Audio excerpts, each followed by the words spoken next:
Hi, my name's Ed Hardesty, and over the past 16 years, I've been a Senior Vice President Fine Home Specialist with Prudential Douglas Elliman in New York City.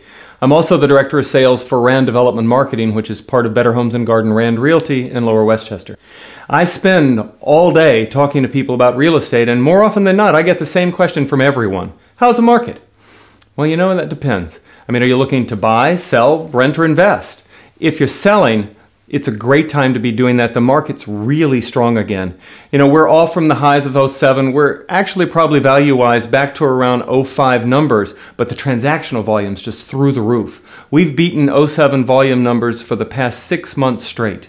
And you know, that's really great news, but it's important to remember, it's still a buyer's market.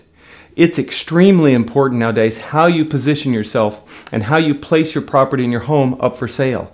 I mean, you want to reach as many people as you absolutely positively can. You want the whole world to know about your home. Larger pool of potential buyers, the better shot you have at getting the highest dollar amount in the shortest possible time. You know, who's going to be doing the photography? Who's going to be doing the floor plans?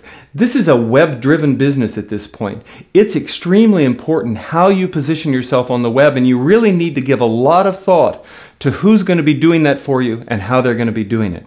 Now, if you're looking to buy, it's actually a really great time to be doing that. As I told you, values have come back down. You're back to like 05 numbers, so you get a nice discount built in.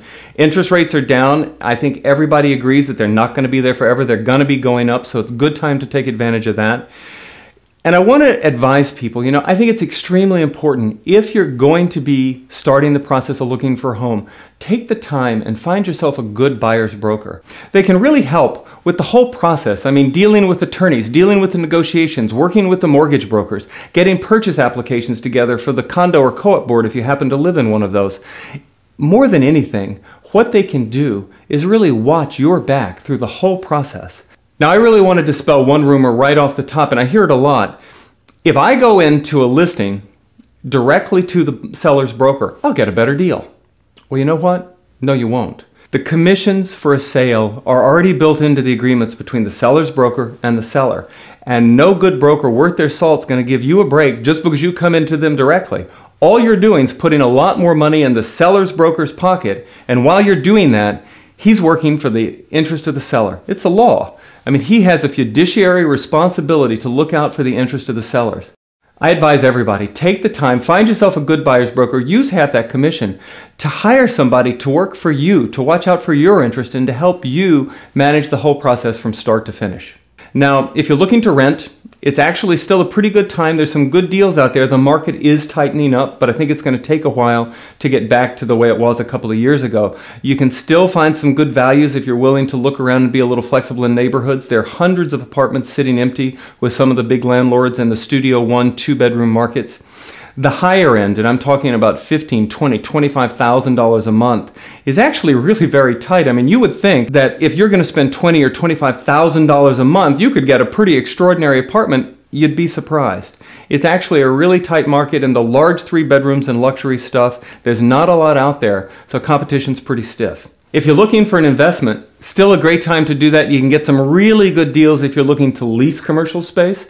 If you're looking to buy some commercial space and then turn it around and use it as residual income, you can get some really good deals there. And if you're looking for more of a residential investment, if you're willing to go outside the city into some of the surrounding areas, unfortunately, you still can find some short sales foreclosures. There's still a fair bit of that on the market. And if you're willing to go through the process, because it's not as easy as you might think it is, you can actually get some really good deals.